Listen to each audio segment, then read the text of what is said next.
The most common response from anyone was, "Oh, you shouldn't be shocked. We're not shocked. We're not shocked that he's taking steroids." It's like, yeah, of course you're not shocked, but you should be shocked at the fact that everyone just allowed this to occur and laughed about it the entire time. It's like what we do with Jake Paul and Logan Paul and anyone who's up top. They become this kind of lovable heel that we can just laugh at.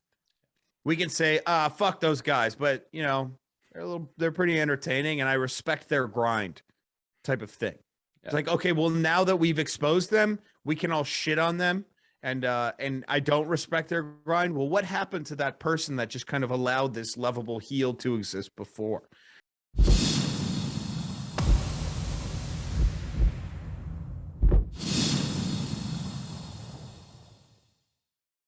So I just mentioned that before I came on, I was listening to your song, The Unknown.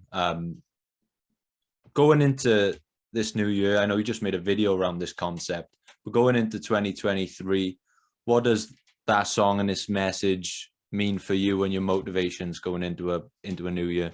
I wrote that song.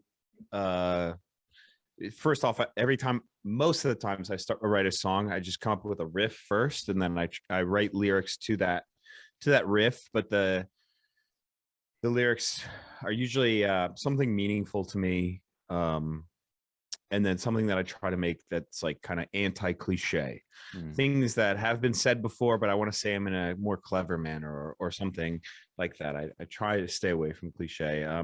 But this jumping into the unknown, that's nothing that hasn't been said before. And I feel as though it's thematically stuck with me throughout my entire career. One of the things that when I was coaching weightlifting at the University of or Texas A&M University, it's like a little thesis that I had where I would work with collegiate athletes, and not it was a club, so people would sign up for this. It wasn't like we recruited weightlifters, but kids in university, college students, as we call them here in the States. I know college is different in the UK, but college students, they receive a syllabus at the beginning of the year, the beginning of the semester from their professor. The professor says, all right, this is what's expected of you.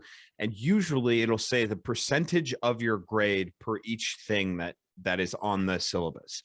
So the student literally sees a hardened outlined guideline as to exactly where they're needed, what they're needed to do in order to get an A+ or whatever grade that is. And that's just not how the world works.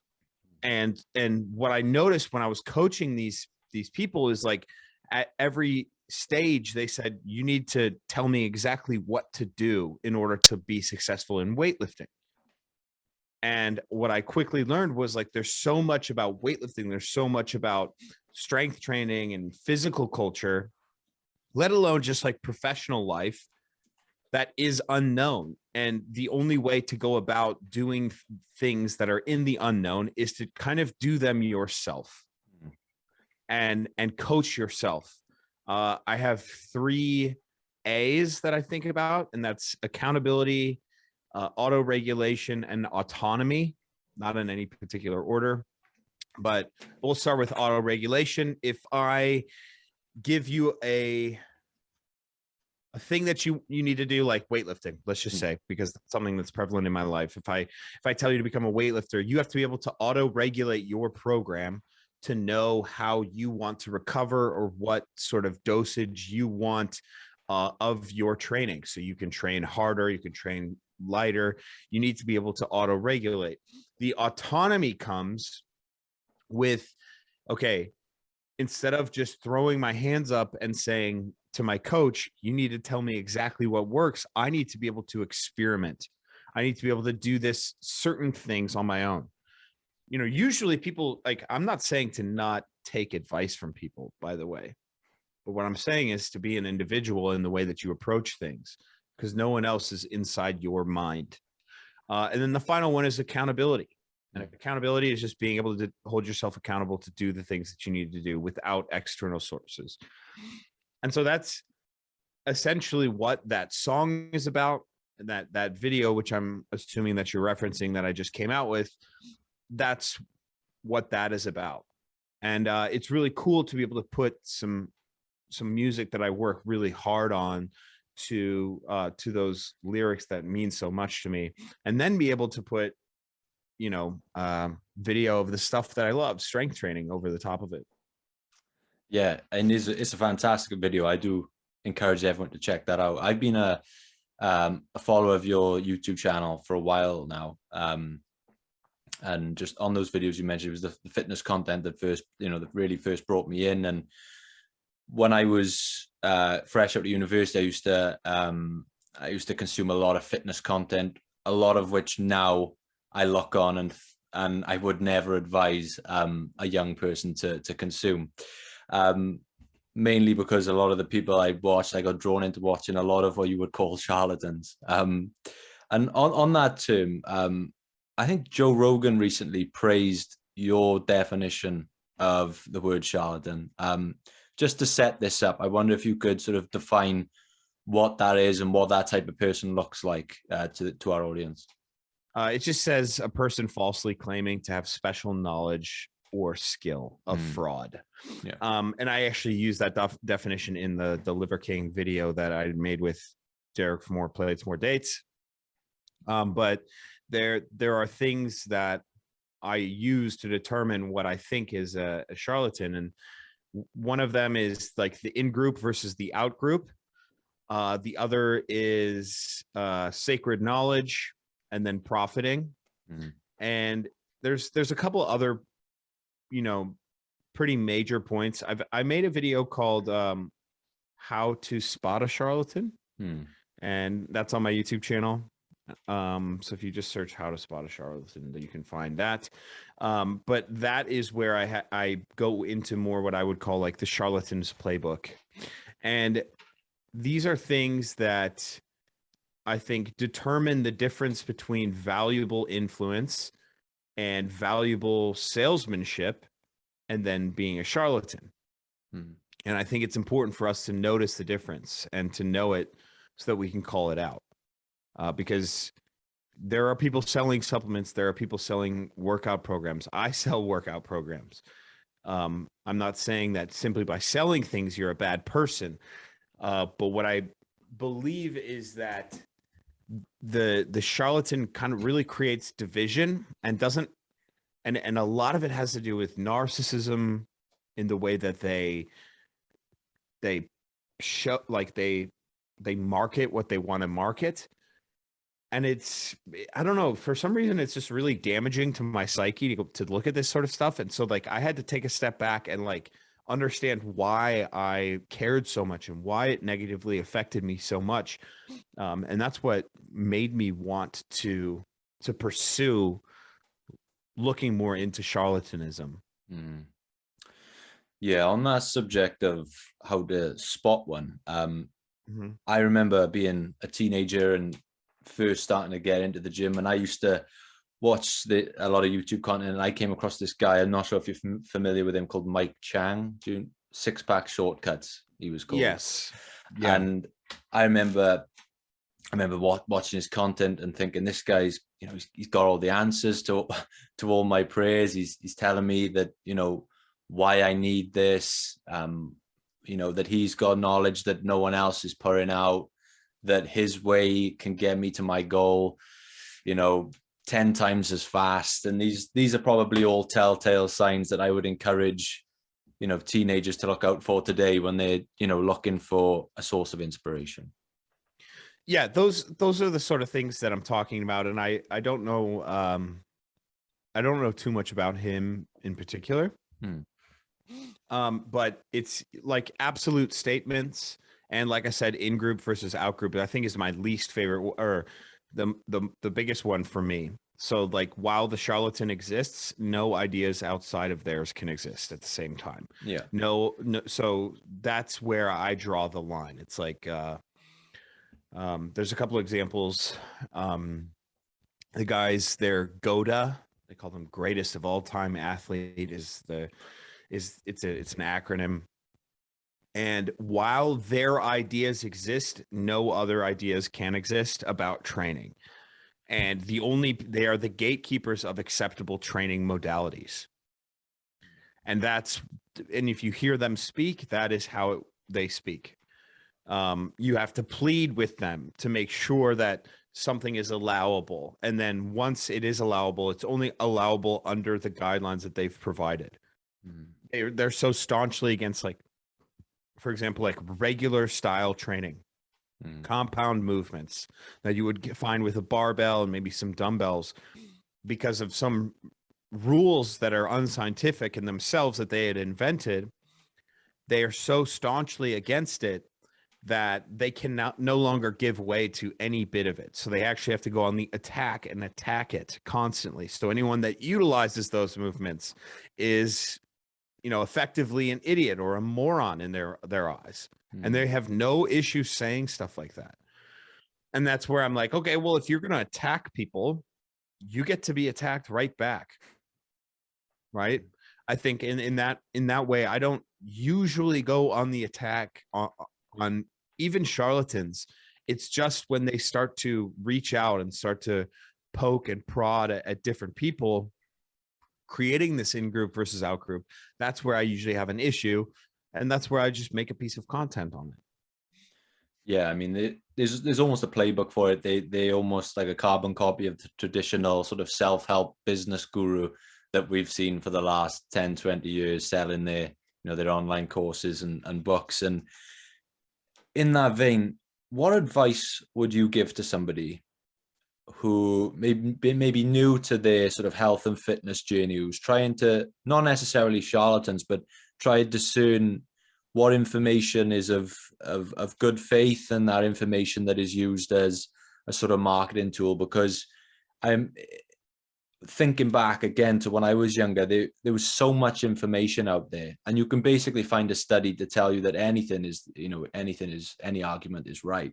It's quite a dense world of information. It's hard to kind of sift through and find what is good advice. So as far as like, here's the thing that's interesting about the charlatans. You're only a sucker for them if you pay them. Yeah. So, and if you can discern like, hey, I'm not going to pay for their stuff, that's okay. But I think also you're a little bit of a sucker too, now that I think about it, if they've clouded your mind and limited what you can do before you've done it. So like the beginner should be open to a bunch of different things. The beginner should not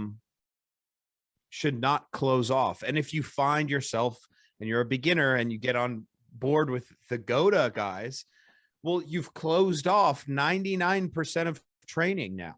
So that's, I guess now that I think about it, that's where that can be, negative. As far as looking through for valuable information and looking through where to start, because I agree, there's quite a bit of things to parse through. There's a lot of empty cans clinking around on the internet, as they say. And it's really hard for me to say how the best way to go about that is. I think there is plenty of basic, I would say, all right, fine. Strength training is going to be your best friend, I think, whether you're a male or a female. So the basics of strength training, and those are undeniable. And you can find those on YouTube very, very easily. And then you can find a very basic program around strength training. And what you need to learn how to do is utilizing strength and strength training as an adaptation for general fitness. Because right now, the beginner can go outside and walk, and then while they're walking, jog, 20 meters, and then stop jogging and continue walking. And then tomorrow, they could try jogging 40-meter bouts at a time, and then so on and so forth. And they could progress right now without any guidance at all, because humans walk and we run, and there's not much teaching involved there. But the weight room is a very hard place for people to step into, because there's people at all different levels, and it's scary for a lot of people. And that, sadly, that's the case, but it really shouldn't be at all. And it really isn't once you kind of gain a semblance of experience with it.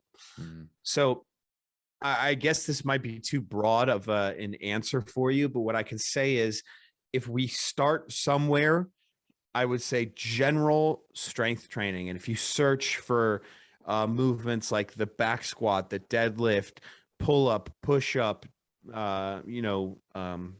bench press, overhead press, front squat, those are things that are just undeniable helpers for people.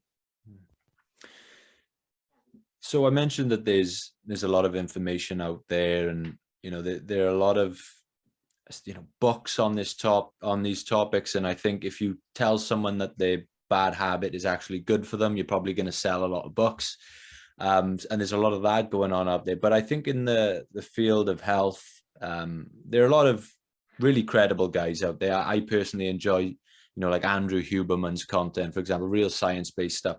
I just wondered, to get personal with it, who are some of your favorite guys and girls out there to consume their content?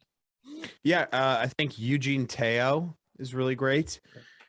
He is, again, a guy who provides that basic strength training, and he's very eloquent with his speech, and he doesn't use absolute statements. He would be a guy to check out. Alan Thrall is a good one. There's so many.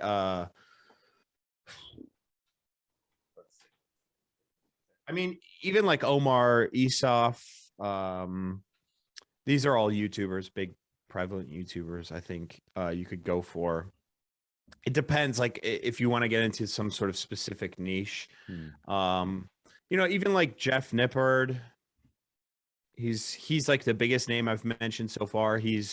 I think he's very solid, and he's usually very science-based and very fair and even-keeled and honest. There are aspects of, Greg Doucette and his message, as loud and crazy as he can get. I think, yeah, I honestly, if you gave me a second, I could give you guys a lot of different people to subscribe to. And that actually is like an interesting video that I could make, just like people to subscribe to that, that'll set you on the right course. Yeah.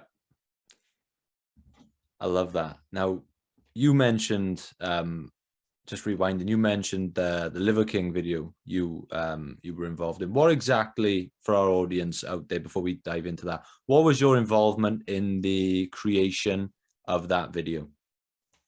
So I had been messaging Derek back and forth. Derek from More Plates, More Dates. That's his like YouTube channel. He's a very popular YouTuber. He's been on Rogan a few times. I'd been messaging him back and forth, and he basically said, I really like the way that you make some of your content, and I have an idea for you, or that we could both work on. And he said, I just want to know if you're in first before I send it your way. This is some pretty crazy information that I have. And he said that you have made a video on this guy before, and I have some information about this guy that I think we need to make another video on. And he basically said, he gave me the whole shtick about Liver King. He said that his friend had some knowledge from Liver King, basically saying exactly what performance enhancing drugs or steroids that he had been taking, and he needed guidance. He also provided blood work. He provided all of this via email, and then those emails had made their way to Derek. And so immediately I said yes, and then I basically got to work. I tried structuring out this. It ended up being an hour long, but I wanted it to be right around 45 minutes at first. And that's without going over the blood work, which we never did. Yeah, so I structured it out on an outline. I sent the outline back to Derek like within 24 hours. He said, "This is great." So then I went ahead and started my part, which was about the charlatans, which we had talked about earlier. I'd finished my part relatively quickly. He didn't have any issues in that. And I felt that it was necessary to put that in there, one, so that I could add some sort of value other than the production of this thing. But two, it's because we wanted to come at the Liver King at something slightly deeper than just the steroids, right? There are people. I think that the steroid use like really isn't even that bad. Like, and that's going to sound crazy, right? And even the lying about the steroid use, it is the total utter wool being pulled over people's eyes as to the like palpable, visceral salesmanship, marketing, and charlatanism that is occurring right in front of them from this guy. He's essentially a WWE character who will say whatever to sell.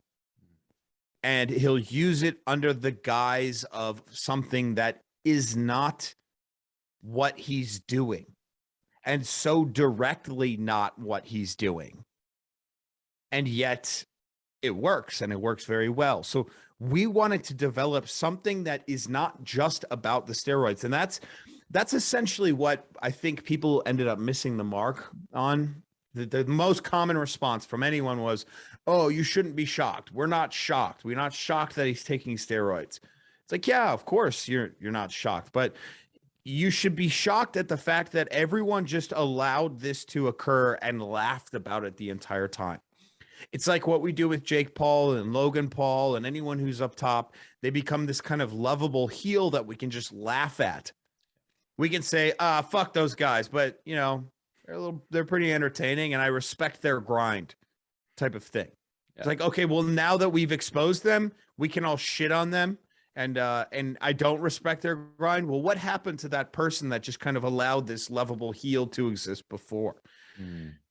The big example that I talk about is when Liver King was at the UFC event. I forget which one it was, but it was in Vegas. And this is where I thought, like, okay, this guy is really crossed the threshold into pop culture. And like, it's going to keep going. And, you know, they pan through the audience. The UFC does. It's like, oh, here's Halle Berry. Here's Zac Efron. And there's the Liver King. You know, he's in the same breath as A-list actors. And he's like waving at the camera or whatever. Do you think now, if Liver King shows up to a UFC event, which he has, do you think that the camera is going to pan to him? Do you think that the UFC, probably not. Maybe, I don't know. Maybe he could recover from this. You can never say never. But it's different now. It's different now because we look at the man differently, not just because of the steroids, which to no one was a shock. No one was shocked about that. We can hear it over and over again. But we needed to build that case, Derek and I. And so that was my purpose. It was in the first half hour of the video. Then the second half hour was the emails, which Derek went over. And obviously only anyone really cared about the emails, but at least we put out there that thesis, that centralized statement, because to us, that was what this was about. It really genuinely was. There are fake natties that exist. And if we had the same information, we likely wouldn't have posted anything about it. Yeah, you mentioned the UFC event there. I remember, I think it was when the Queen died. I think he flew to the UK to stand outside Buckingham Palace and eat some liver and try and get on the TV cameras. And I remember thinking, is there any lengths this guy won't go to? No, he won't. And it's very weird. These are the things that my mind just gets consumed by, is what is, and I don't want to say plaguing our society, because it just sounds so cliche at this point to talk about social media in such a negative light.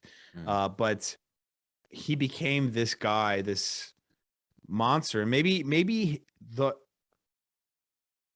I don't know. We don't know anything about anyone, and we'll never know anyone unless we can see the actions that they've portrayed and can kind of make a determined idea of that. He could be this like, legitimate egotistical narcissist. He could be, or he could not be. He could be fueled by the social media thing, by a bunch of yes men, by a bunch of marketing people. We don't know. We don't know anything about that. We don't know anything about this guy.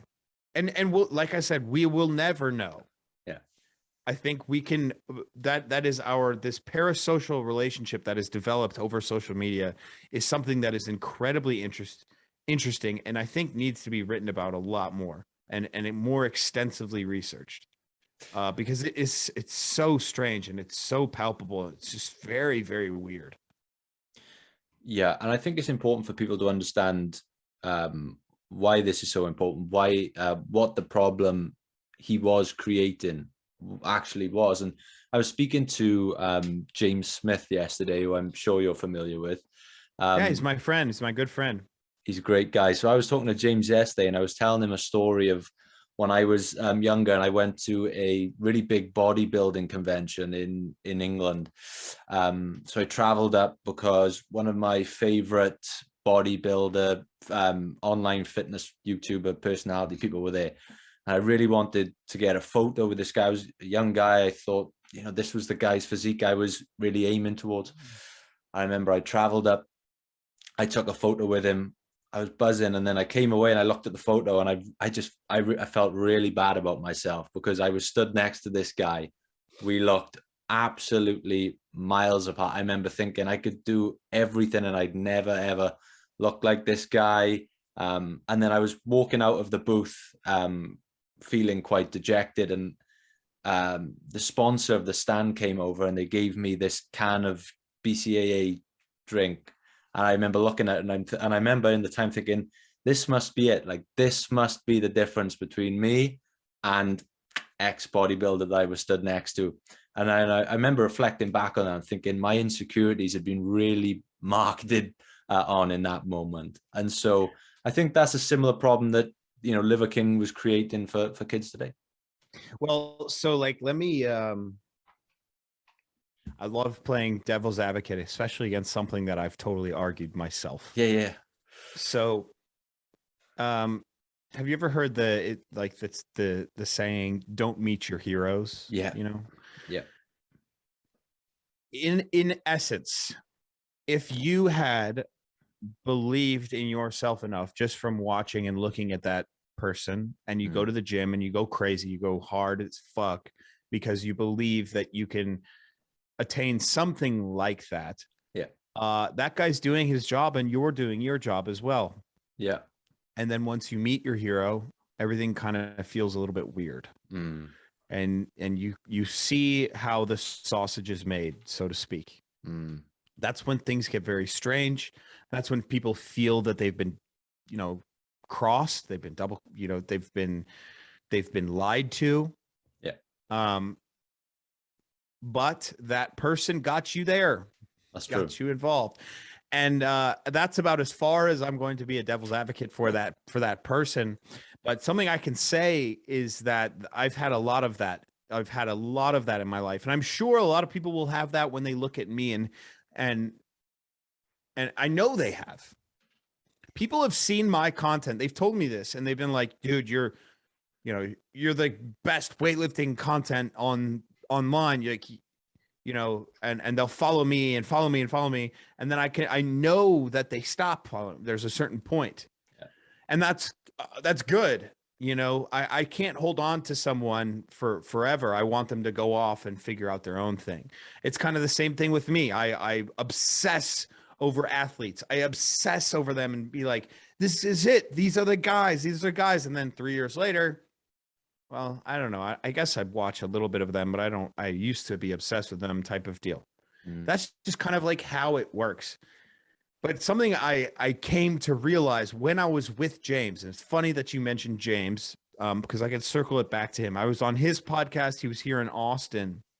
And one thing I said to him is like, man, if you show me 2 magazines, and one of the magazines you have a ripped, super fit, super athletic dude, and then the other one you have like a pretty healthy, pretty lean dude, and I find out on the latter of the two that the pretty lean, pretty healthy dude has made time, has a wife and kids, has work-life balance, has goals and aspirations, has invested his money, has hobbies, has good friends, has very good stress mitigation throughout the day, maintains his relationships, has good sleep, nutrition, lifestyle.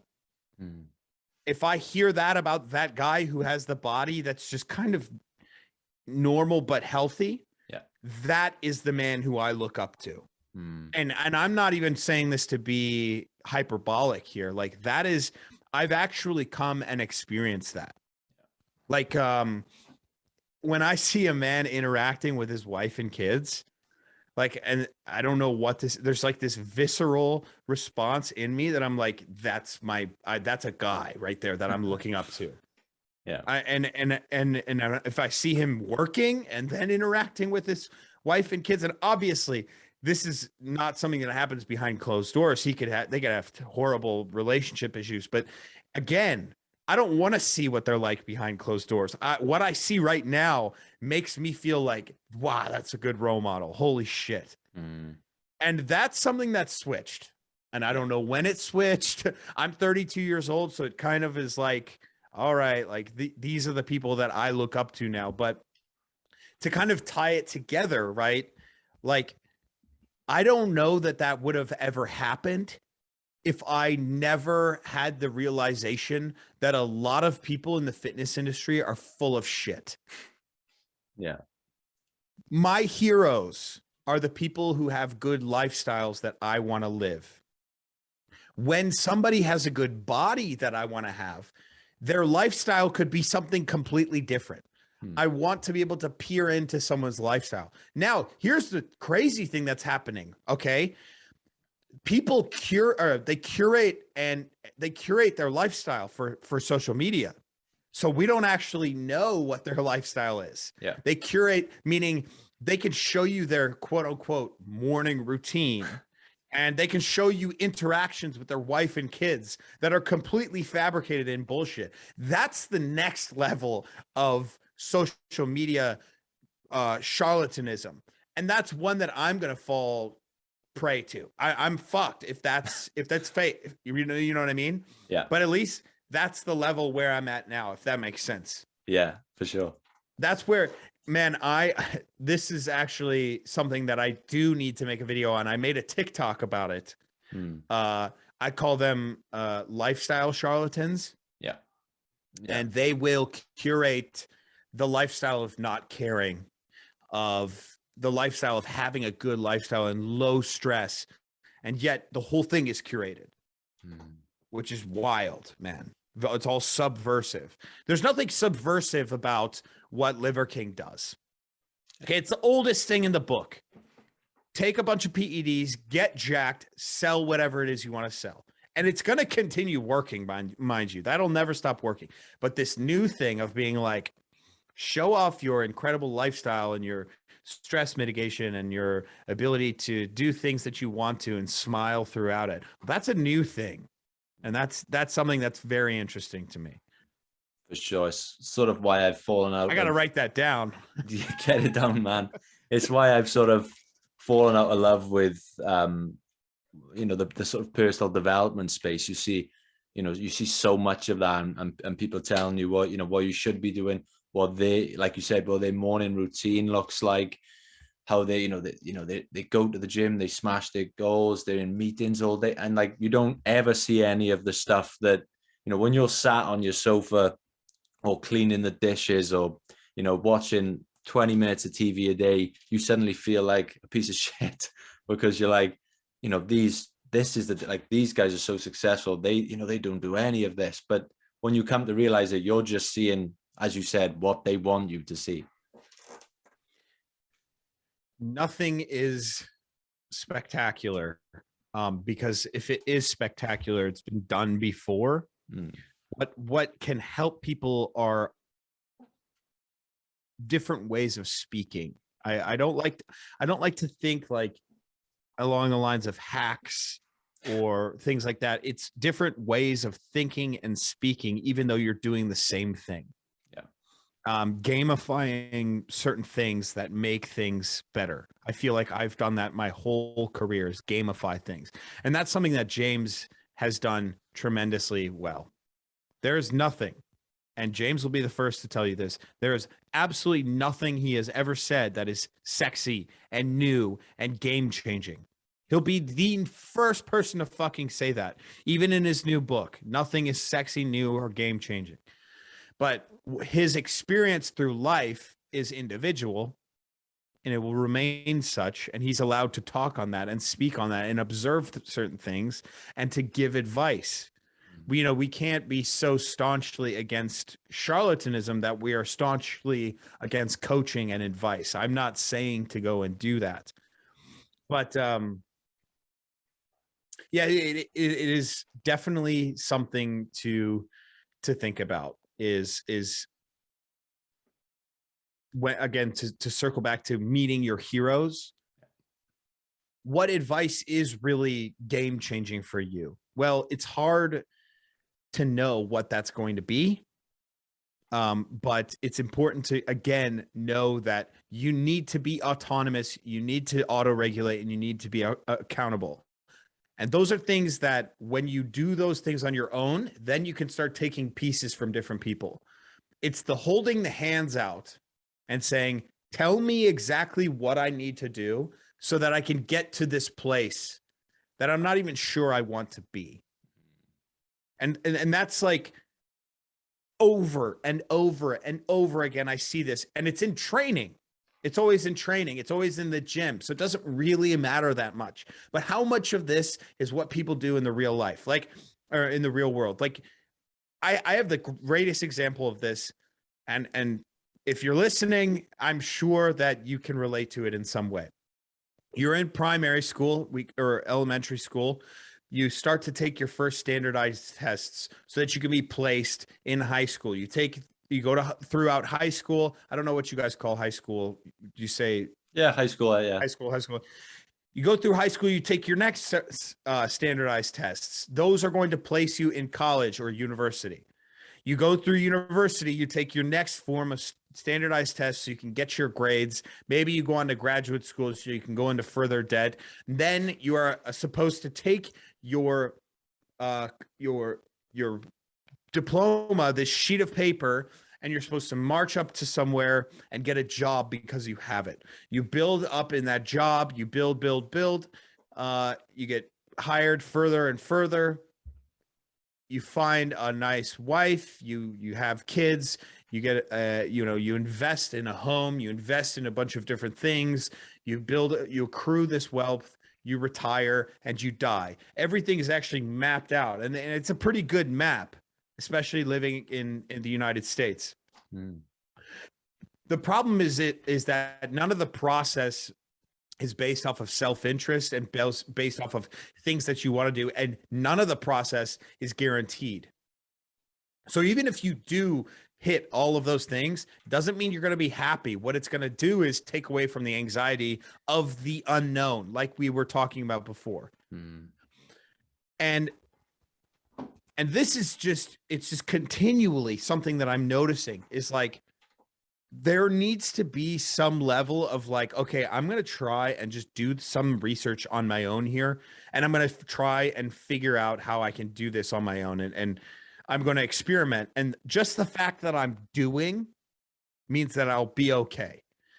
I have a great, analogy for this is in the jerk overhead. So you need to get the bar from either the front of your shoulders or the back of your shoulders to then overhead. Now in weightlifting, it's going to come from the front rack always because it comes after the clean. And I have people who have issues in the jerk. So sometimes they go to what's called a power jerk, which is where their feet do not split. And then they go to the split jerk where the feet obviously, do split, and they can be like, wow, I'm much better at the power jerk, so I'm going to switch to that. And then they'll be like, man, I really should be split jerking, blah, blah, blah. They go back and forth because they don't know which technique they want to use. And every time I tell them, the fact that you're here working out, you're still doing better. Yeah. So you're experimenting and you're wondering if what you're doing is optimal. And what I'm here to tell you is it doesn't really fucking matter which one is optimal. The fact that you're here doing shit will make you will work. It will work for you because of that. And I think more people need to hear that in their regular lives. Okay, is this little side hustle that I'm doing, is this the most optimal thing? I don't know. Do you like it? And are you consistently doing it? If either of those are true, then yes, dude, continue to fucking do it. If you're improving at any metric at all and you like what you're doing and you can do it consistently, never stop doing it. Jesus Christ, you are lucky to have found that thing.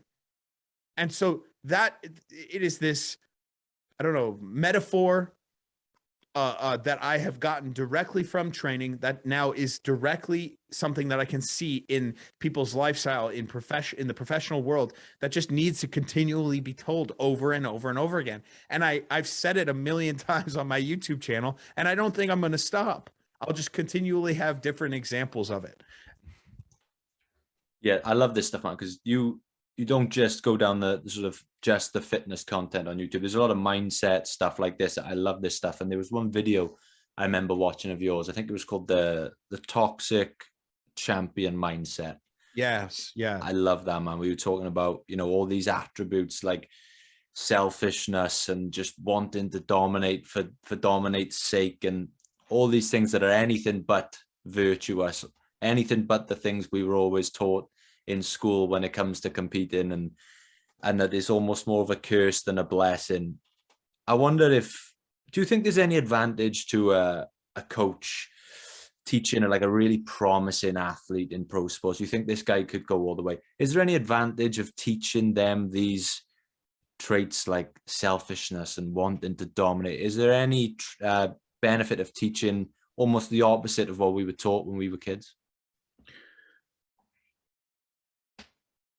I would say it's not a good, you have to be certain that this person is a 0.001%er. If you get a 1%er, a genetic 1%er and someone who's performing at the 1% level, that's not good enough for you to then be like, hey, be a selfish prick. And I'm serious about that, because there are 1%ers. The entire NBA is compiled of 1%ers. Right. But there's only Michael Jordan. Yeah. And that is the hyper winner. That's what that video is about. Yeah. Now, if someone was to say to Michael, like, hey, man, like, here's some hacks for you to be the biggest selfish asshole, but you're going to win 6 championships in a decade. Like, here you go. Then maybe, but as a coach, no, you just coach and you let the individual athlete go as they go. I think it's just too much of a risk. The reason I made that video, though, is for that reason. Like you had said, is that none of these things are virtuous. None of these things help society in any way whatsoever, but we are so absolutely attracted to the hyper winners of the world that it doesn't fucking matter. And that's why a guy like Liver King can crush, and a guy like Jake Paul and Logan Paul. These are the hyper winners. These are the hyper elites. So they get away with so much. And it's like, well, if we don't define the lines of what is virtuous and what is that they can get away with, they're going to get away with a lot of shit. Right? It's almost I'm glad you brought this up, because that essentially is why the Liver King video was so important to me. And I wish people were able to understand this, is that toxic winner mindset video the Liver King is a product of believing that he can be Michael Jordan. And it is a product of what we as a society allow people to get away with because they're such hyper winners. It's crazy. Donald Trump is the example of that. The hyper winner, regardless of if things bad things occur, if you do not allow shame to endure as this narcissist, if you do not allow these things, you continue to march and you march and you march and you march and you march. I mean, how many times, and this is a term that I got from Derek, how many times are these guys going to do a rape and reload NFT of their following? These fucking rug pulls. How many times are they going to continue to do it, and then they'll have a boxing match and no one's going to give a fucking shit? Right? But when something bad happens, everyone comes out and says, yeah, we know they're bad people. We know they're shitty. No, well, you didn't fucking know they were shitty, or you weren't saying this, you know? Yeah. Those two things can tie together. It's this like anti-shame narcissism that it's a very scary thing, man. It's a very scary thing. And my relationship to social media, you know, it's like I'm a nobody on social media when compared to some of these juggernauts. But it definitely affects me too. It's like, I don't want to just be a selfish narcissist. Like, this is not benefiting anyone but myself. But then if someone tells me, you know, hey, your content really helped me out, it's like, holy shit. Okay. This is actually pretty cool what I'm doing here, you know? It's interesting how we've been talking about charlatans, and you've mentioned once or twice about the example of like a Jake or a Logan Paul. And I think that's another perfect example, because if you look at Logan Paul, you see someone who, again, he's probably got that champion's mindset where he just, you know, thrives in most things he does, and, you know, on YouTube, podcasting, WWE, whatever. And everyone, you know, builds him up as this champion that everyone admires. But then when he gets called out on something really shitty, I'm not sure if you saw that CoffeeZilla. Yeah. That's why I brought it up. Yeah. So that came out and just showed that, you know, Superman doesn't really love you the way that, you know, you love him, and clearly doesn't care about his audience as much as you might think. And again, backs up this idea that in this championship mindset, there's a lot of selfishness. Now, and then I remember seeing that video come out and seeing the reaction, and just people, it was proof right in front of their faces, but no one really wanted to believe it. Yeah. You know, again, this is weird because, like, what harm did Michael Jordan cause? I don't know. I'm sure there's arguments that that could be made. But then if we look at Logan Paul, we can argue and we can figure out places and spots throughout history where he has done harm. In this most recent one with the NFT thing, or it's NFT, crypto, whatever. Yeah. This rug pull where he just kind of left and took a bunch of money, or at least we think he's taken a bunch of money. That's harm. That's harm to people. That, as far as I'm concerned, that stuff used to be jailable. And I think there is a distinct difference there. Like, if Michael Jordan can be a toxic asshole to a bunch of people and live a tormented life and win championships, that's one thing. But if Logan Paul replicates that and affects thousands of people, hundreds of thousands of people, into losing money, now that's a different thing entirely. So I don't know how we, you know, get those differences out and extrapolate who's a bad person and who's a good person. I think it's just important, though. Like, again, when you meet your hero, be ready to know that, like, it's just you. You know, like, this is why I say, like, and I'll say it again, the accountability, like, those are all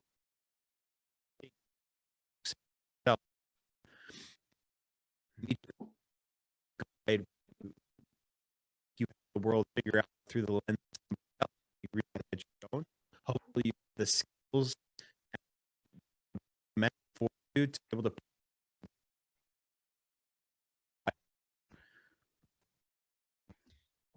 One last thing I wanted to touch on before you went, there was a video on your channel I was a really big fan of, and this is someone who again in the past I've been a massive fan of, and for certain areas, but I remember you reacting to a Jordan Peterson video on nutrition, and I was watching it, and it was really confusing to watch because he started mixing in the argument of woke narcissism with nutrition, and I think he said plants and bugs for you and your children, peasants. And I remember thinking, like, is it that deep? Are politics and nutrition, should they have, do they have any sort of crossover? And why should we maybe listen to a psychologist for food advice? I remember being quite perplexed by that video.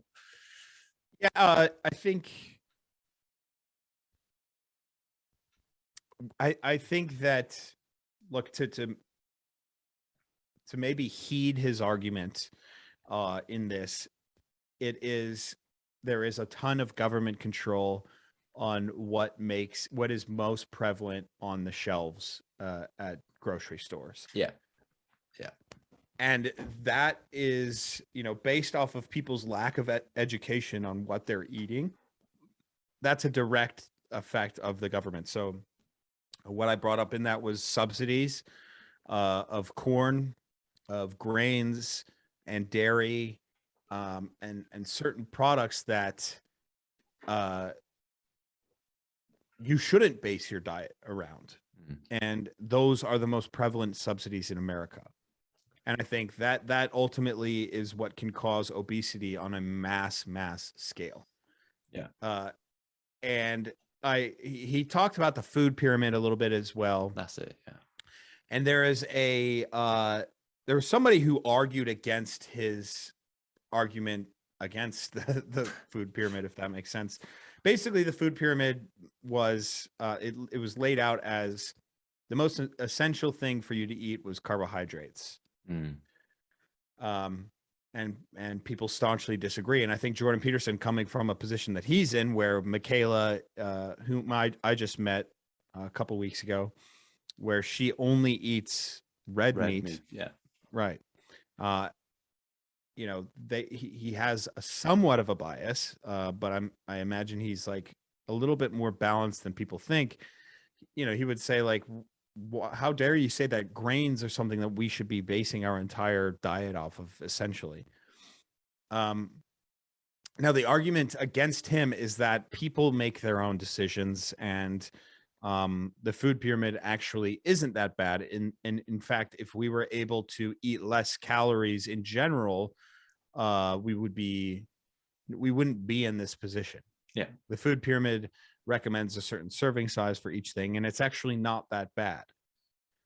But look, that's an idealistic approach, I feel. And Lane Norton made this argument, and I'd love to talk with him more. I've met him before. I actually did a podcast with him once. I would love to kind of hear him out a little bit longer, and hopefully get him to be considerate of considering other things that may happen. The ideal approach is, hey, the average American, 2,000 calories, getting a decent amount of protein. But then if you follow the food pyramid, you'll be all right. And that's true. But the problem is the way that, grocery stores are structured, the way that nutrition is dealt with in America. If we look at the food pyramid, you might not get the 2,000 calories the way that the promise of eating a fulfilling diet, it kind of diminishes at that point. So that was kind of the argument that he was making.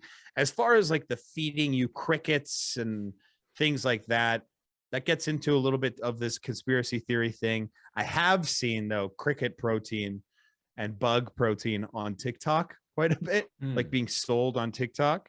So I don't know what that's all about.